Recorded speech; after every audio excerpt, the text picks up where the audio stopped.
I found this op-ed piece online thanks to an interview with CNN by a man named Matt Kaufman, Why Christians Should Dump Trump. I spent years working as a conservative Christian organization, but I believe that supporting Trump damages the country and Christianity too. Now, this is a rather long op-ed piece, but I'm going to read it to all of you, and I need you to understand why I'm doing what I'm doing on this page, why I'm against Donald Trump, why I'm voting for Joe Biden, regardless of of whatever dangers that could possibly be out there, and more to the point, why Donald Trump cannot be allowed to take 4 more years in the office. Now, quoting from the article, it's well known that conservative Christians are among Donald Trump's strongest supporters. If all of you knew about me where I worked, you probably assumed that I'm in the Trump camp too. I spent nearly 3 decades with social conservative organizations, the lion's share of one of our most prominent evangelical groups, focused on the family, founded by James Dobson. As a writer and sometimes editor, I worked for Focus for more than 20 years, first as a staffer, then as a regular contractor. Although most of what I did with Focus wasn't political, what I did was. I worked for the Public Policy Department, mainly for its magazine Citizen. So yes, I am a conservative Christian, albeit not an evangelical like most of my former colleagues were. I'm Missouri Solid Lutheran, a different theology but similar in my views on social issues. Yes, I strongly support pro-life, pro-religious, liberty causes. Yes, the Trump administration has done some things to help those causes, appointed some judges, taken some positions in court, enacted some executive branch policies.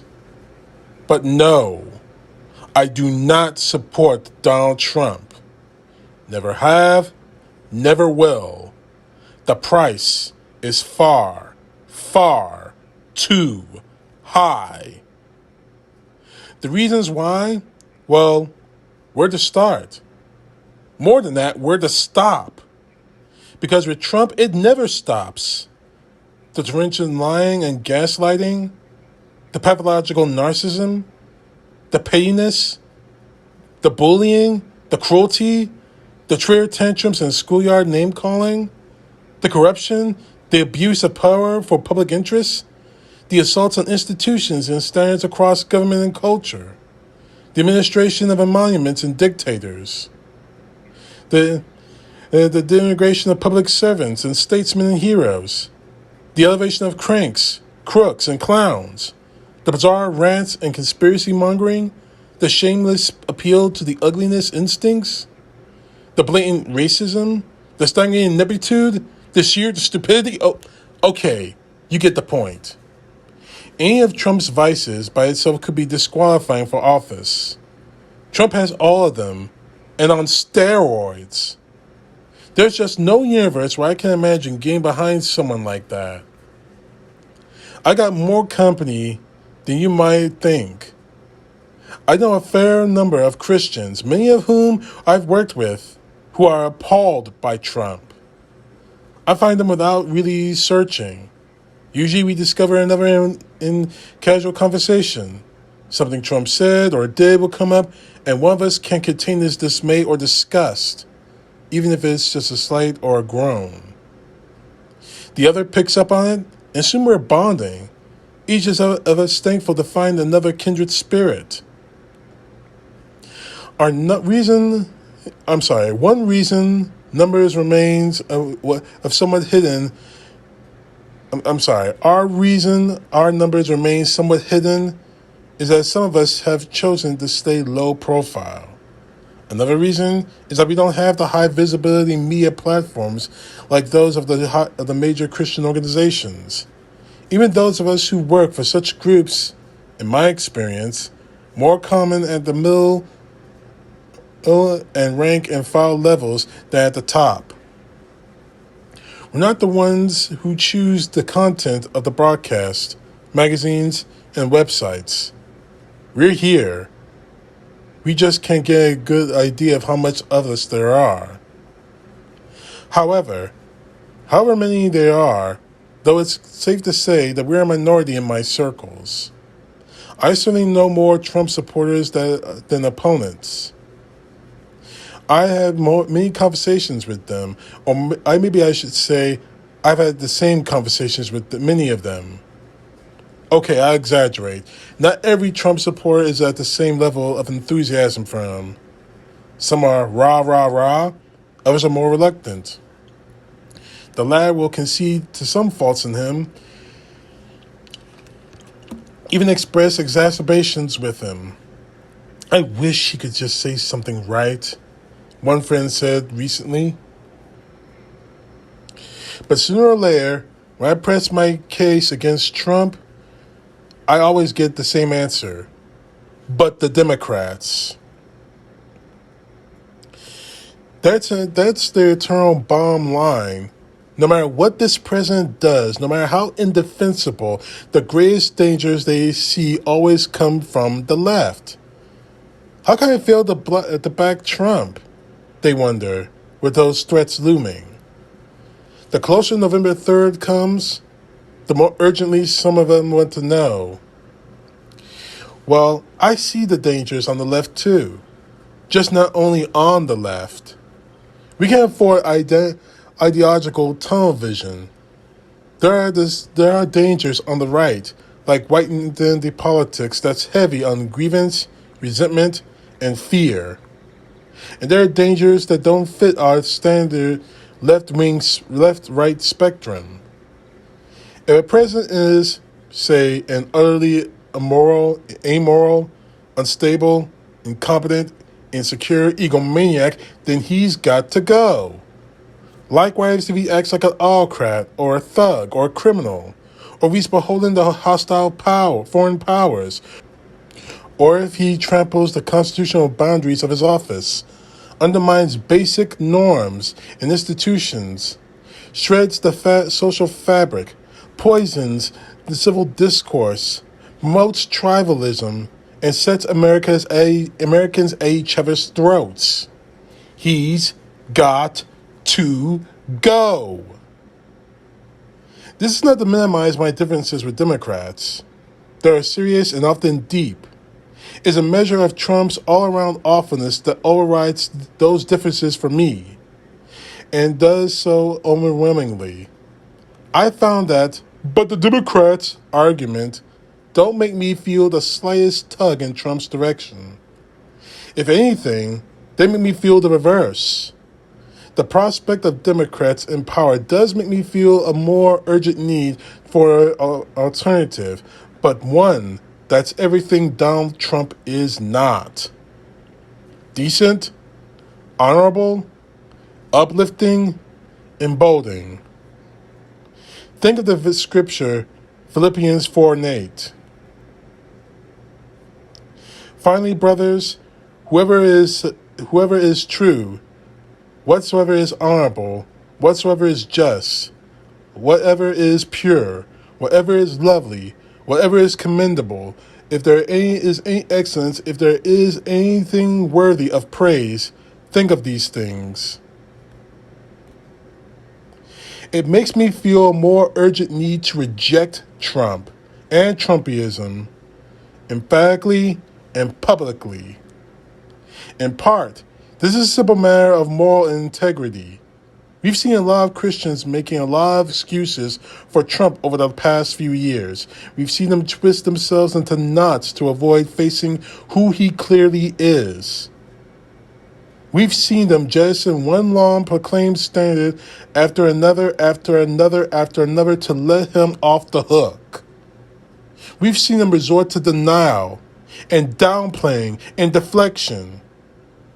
We've seen them deploy and distort scripture in Trump's defense, as they never dreamed of doing for the Democrats, for any Democrat. Cite one example. What if this had been Bill Clinton? Just saying.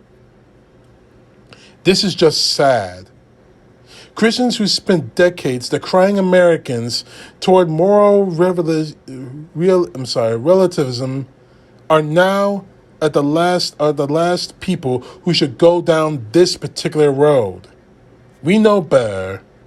We do it anyway, sacrificing our professed principles on the altar of political convenience. That changes us. It erodes our character, both individually and corporately. Besides our own moral integrity, though, there is another consideration that has more attention than it gets. Rejecting Trump is also a matter of moral credibility. This country This country badly needs credible conservative voices, but more than that, it needs credible Christian voices. It will have neither the extent that conservatives and Christians are broadly identified with support for Trump. People won't take us seriously. Worse, they will coil against us for the same reason they will coil against him. And who could blame them? After all, how are they to believe that we care about children and families when Trump intentionally rips away children from the migrant and the refugee families? How are they to believe that we care about women when Trump brags about getting away with sexual assaults and mocks the appearance of some of his accusers, claiming that they're not attractive for him to molest? How are they supposed to believe that we care about fighting against racism when Trump panders to it so frequently, from pushing birtherism to the Charlottesville to telling his non-white critics to go back to where they came from, quoting Donald Trump, mind you. How are they to believe that we care about the rule of law when Donald Trump so egregiously flaunts it, encourages violent vigilantes and self-styled militias, usurping powers, blocking due process, desperately hiding finances both from the public and from prosecutors? How do we tell them? How are they to believe that we care? How are they to believe we care about national security when Trump regularly sides with Vladimir Putin over our own national security professionals? How are they to believe that we care about freedom, democracy, human rights when Trump acts like an aspiring autocrat at home and cozies up to established autocrats abroad, even as he shows open empathy towards our own Democratic allies? How are they to believe that we care about virtue of any sort? Love, compassion, humanity, service over self, basic decency, you name it, when Trump presently embodies the opposite. As one father, a Republican, put it in 2016, Trump is everything I teach my sons not to be. Those words have stuck with me. My dad had said the same thing. I can just hear him right now. That's the kind of comprehensive revulsion Trump provokes. He repels across ideology and religious lines. But this has ideology and religious consequences. Trump's toxicity inevitably spills over to the people who back him and the things they believe in. Millions of other people, not hard leftists or angry atheists, just regular folk, have visceral reaction. If that's what it means to be conservative, to be a pro-lifer, to be a Christian, I want no part of it. This would be a good time to think about the early church. The New Testament believers did what they could to protect their reputation, lest their behavior discredit their faith. They faced persecution simply for being Christians, for professing and living under their convictions. Jesus actually warned them about this and blessed them for their suffering on his account. But they sought to avoid alienating people for others, less commendable reasons. They were wiresome to non-believers. They held their leaders to high standards, including being well thought by outsiders to avoid falling into disgrace. They did good works, to partially attract the others of faith. And they did. So should we. By all means, hold on to the convictions of our faith in the culture that loathes to tolerate some of them. By all means, defend ourselves when our motives are attacked as hate or various phobias, or when we face harassment, sometimes by our own government. Christian legal defense groups seldom lack work. It's right to stand by our principles, especially when the state seeks to force us to act against them. But it is folly for us to act in ways that lend credence to our accusers. And in today's context, that applies more than just how we act in our personal lives. It also applies to the public figures we choose to support and how they act. Which brings us back to you know who. It's not enough for us to behave well individually if we collectively support someone who behaves like Donald Trump. How many people will believe we're not motivated by hatred and fear if we tie ourselves to someone who traffics in both, someone who invites the worst elements of society to come out to play?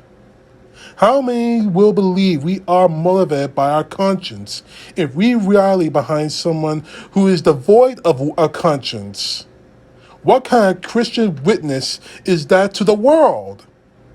In short, how much do our political allegiances damage the faith that we are supposed to be spreading?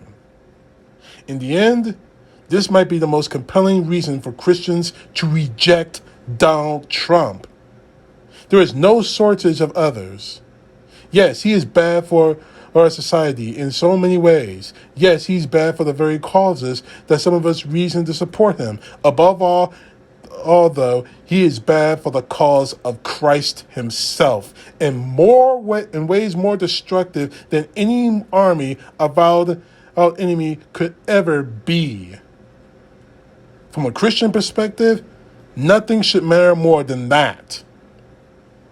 And if something does, like defeating Democrats all the time, at all costs, then I fear that we're falling into the devil's trap. In the screwed tape letters, C.S. Lewis had some things to say about the spiritual perils of politicized Christianity, how fanaticism and partisanship can skew into our priorities. See for yourself in chapter 7. Like most things Lewis wrote, it's worth the time. I know the partisan temptation well. I've often felt it myself, particularly when I was a younger man. In my line of work, I also know the temptation to focus so heavily on a certain issue that you lose sight of the bigger picture. Breaking away from these mindsetters is a long-term process that takes a conscientious and consistent effort. But break away we must. If the Donald Trump experience doesn't motivate us to, I don't know what will. First of all, I want to thank Mr. Kaufman for writing this.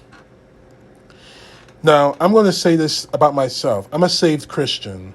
I'm proud to say that.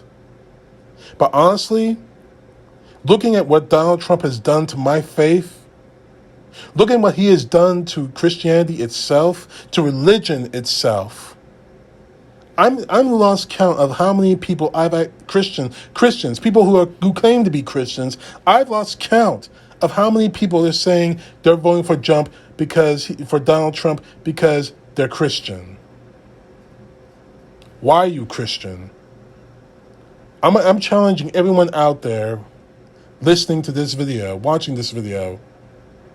I'm challenging you, every one of you, find yourself a Christian Donald Trump supporter. Ask them seriously after everything that he's done, everything that he represents, everything that he is planning, everything that he has said, everything that he is going to say if he gets another term. Why would your conscience give this man, who we already know is not Christ-like, another 4 years as president, knowing that he does not represent anything of the true faith. And ask them one last thing. Why is it, when is the last time you actually talked to someone about the gospel instead of Donald Trump and how we must defend Donald Trump? CTP, know the truth. God bless. Peace to the left, justice to the right. Save our nation.